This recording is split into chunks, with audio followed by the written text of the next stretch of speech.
Capítulo 55.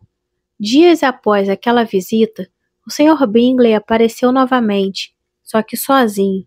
Darcy partira naquela manhã para Londres com a promessa de voltar dentro de 10 dias. O Sr. Bingley demorou-se mais de 1 hora e estava de excelente humor.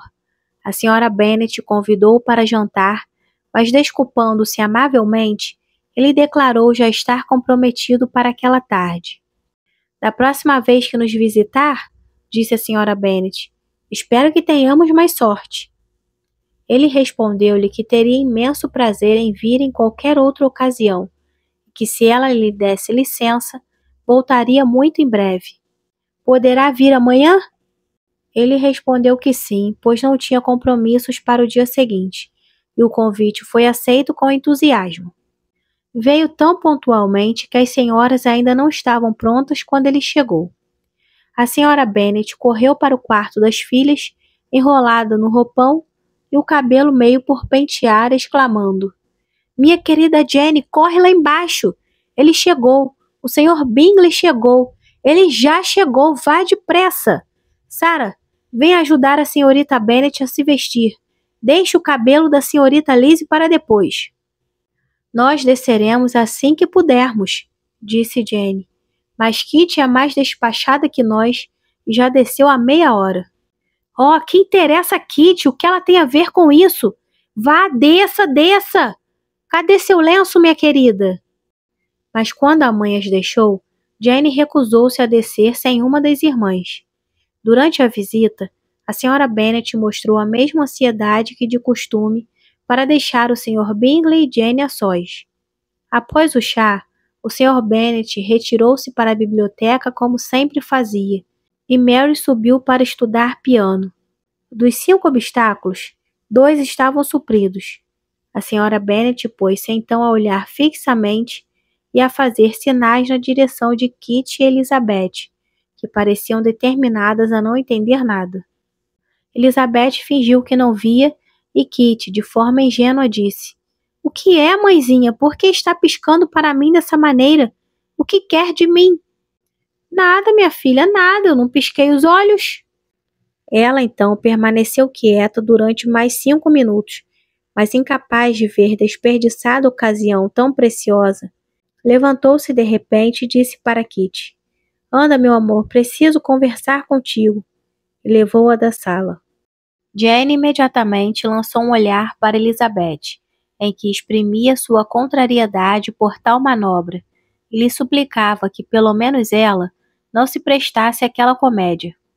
Poucos minutos depois, a Sra. Bennet entreabriu a porta e chamou: "Lizzie, minha querida, preciso falar contigo." Elizabeth foi forçada a ir. "É melhor deixá-los a sós, sabe?", disse a mãe assim que se encontraram no corredor. "Kitty e eu vamos lá para cima, para o meu quarto de vestir." Elizabeth decidiu não argumentar com a mãe. Contudo, permaneceu tranquilamente no vestíbulo, e quando as duas subiram, voltou para a sala. As manobras da Sra. Bennet para aquele dia foram infrutíferas. Bingley era o encanto personificado, mas não o apaixonado de sua filha. Ele quase não precisou de convite para ficar para jantar, e antes de ir embora, foi feito um convite para voltar na manhã seguinte para caçar com o Sr. Bennet. A partir daquele dia, Jenny não tornou a falar na sua indiferença. Nem uma palavra foi trocada entre as irmãs acerca de Bingley, mas Elizabeth foi para a cama contente, com a certeza de que tudo chegaria em breve a uma conclusão feliz, a menos que o Sr. Darcy voltasse antes da data prometida. Contudo, ela estava de certo modo segura de que tudo aquilo acontecia com a aquiescência dele. No dia seguinte, Bingley chegou pontualmente, e o Sr. Bennet e ele passaram a manhã juntos, conforme haviam combinado. O Sr. Bennet encontrou nele um companheiro muito mais agradável do que esperava, e o Sr. Bingley nunca o achara mais comunicativo e menos excêntrico do que naquele dia. Bingley naturalmente voltou com ele para jantar, e à noite a Sra. Bennet lançou mão de todos os recursos para deixá-lo a sós com a filha. Elizabeth, que tinha uma carta para escrever, retirou-se logo após o chá, pois uma vez que todos eles iam jogar cartas, ela não seria necessária para contrariar as manobras da mãe. Mas ao voltar à sala depois de terminar a carta, ela viu com infinita surpresa razão para temer que a mãe tivesse sido astuciosa demais para ela. Ao abrir a porta, deparou com a irmã e Bingley perto um do outro e de pé, junto da lareira, como se conversassem sobre um assunto extremamente grave. A situação deles era bastante embaraçosa, mas a sua era pior ainda. Nenhum deles pronunciou uma palavra, e Elizabeth preparava-se para sair novamente, quando Bingley, que imitando o exemplo de Jane, havia se sentado, de repente se levantou, e sussurrando algumas palavras ao ouvido de Jane, saiu rápido da sala. Jane não tinha reservas com Elizabeth quando o assunto da confidência era ocasião para comemoração. Abraçando a irmã, logo lhe confessou com viva emoção que ela era a criatura mais feliz do mundo. É demasiado para mim, acrescentou ela. Não mereço tanto. Elizabeth deu-lhe os parabéns com uma sinceridade, um calor e um entusiasmo que as palavras não podiam exprimir. Cada uma das suas palavras era uma nova fonte de felicidade para Jane. Mas esta não poderia demorar-se mais junto da irmã, nem tinha tempo para lhe dizer metade do que ainda lhe restava para contar. Preciso ir neste instante ver a mãe, exclamou ela. Não quero deixá-la por mais tempo em suspense depois de toda a sua carinhosa solicitude. Nem quero que ela saiba de tudo, senão por meu intermédio. Ele já foi falar com o papai. Oh, Lizzie, que contentes que todos eles vão ficar com o que eu tenho para dizer. Como poderei suportar tamanha felicidade? Jane correu então ao encontro da mãe, que propositadamente interrompera o jogo das cartas e se encontrava em cima com Kitty. Elizabeth, que ficara sozinha, sorriu da rapidez e da facilidade com que tinha sido resolvido o assunto que durante tantos meses lhe causara ansiedade e incerteza. E este, pensou ela, é o fim de todos os cuidados e precauções do amigo e das mentiras e ardis da irmã, o fim mais feliz, mais justo e mais razoável. Poucos minutos depois, Bingley, cuja entrevista com o Sr. Bennet fora curta e decisiva, veio juntar-se a ela. Onde está sua irmã? Perguntou ele ansiosamente ao abrir a porta. Lá em cima com a minha mãe. Ela vem já. Bingley então fechou a porta e, aproximando-se, reclamou-lhe os seus parabéns e sua afeição fraterna. Elizabeth, sincera e cordialmente, exprimiu-lhe toda a sua alegria e apertaram-se as mãos. Em seguida, até sua irmã voltar, ela teve de ouvir tudo o que ele dizia sobre a própria felicidade e as perfeições de Jane. E apesar de serem aquelas as expressões de uma pessoa apaixonada, Elizabeth acreditava realmente no bom fundamento das suas esperanças, pois elas tinham como base a excelente compreensão e o gênio incomparável de Jane, e uma similaridade geral de sentimentos e gostos entre ambos. Aquela foi uma noite de grande alegria para todos. A felicidade de Jane dava ao seu rosto um brilho e uma doçura que o tornava mais belo do que nunca. Kitty soltava risinhos e sorria, na esperança de que em breve chegaria sua vez. A Sra. Bennet não encontrava termos suficientemente calorosos para exprimir o seu consentimento e a sua aprovação, pelo que se referiu ao acontecimento durante apenas meia hora. E quando o Sr. Bennet apareceu, à hora da ceia, a sua voz e os seus modos mostravam claramente o contentamento.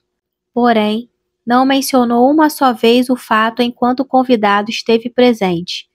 Assim que ele partiu, o Sr. Bennet voltou-se para a filha e disse-lhe: Jane, dou os meus parabéns. Será uma mulher muito feliz. Jane correu para ele, beijou-o e agradeceu a sua bondade. E ele prosseguiu: Você é uma boa garota e tenho enorme prazer em ver você bem casada. Vão se dar muito bem com o outro. Têm temperamentos bastante semelhantes. Ambos são tão tolerantes que nunca tomarão resoluções definitivas. tão fáceis de levar que todos os criados os enganarão. São tão generosos que vão sempre gastar mais do que têm. Espero bem que não. Imprudência ou imprevidência em matéria de dinheiro seriam imperdoáveis da minha parte. Gastar mais do que tem, meu caro Sr. Bennet, rebateu a sua mulher. Que está o senhor a dizer? Ora, ele tem 4 ou 5 mil libras anuais, ou talvez mais ainda. E em seguida, voltando-se para a filha. Oh, minha querida e adorada Jane, sinto-me tão feliz que estou certa de que não conseguirei pregar os olhos esta noite. Eu sabia que isto haveria de acontecer. Eu sempre disse que tudo acabaria bem. Tinha certeza de que a sua beleza acabaria por triunfar. Wickham, Lydia e tudo mais ficou esquecido. Jane era de longe sua filha favorita. Naquele instante, ela não pensava em nenhuma outra coisa. As suas irmãs mais novas começaram logo a imaginar as vantagens com o casamento dela. Mary pediu para usar a biblioteca de Netherfield e Kitty insistia para que ela desse vários bailes todos os invernos. A partir daí, naturalmente, Bingley passou a vir todos os dias a Longbourn, chegando quase sempre antes do café da manhã e nunca partindo senão depois do jantar, exceto quando algum cruel vizinho o convidava para sua casa, o que ele não tinha coragem de recusar. Elizabeth dispunha agora de muito pouco tempo para conversar com a irmã, pois enquanto Bingley estava presente, Jane não podia dar atenção a mais ninguém.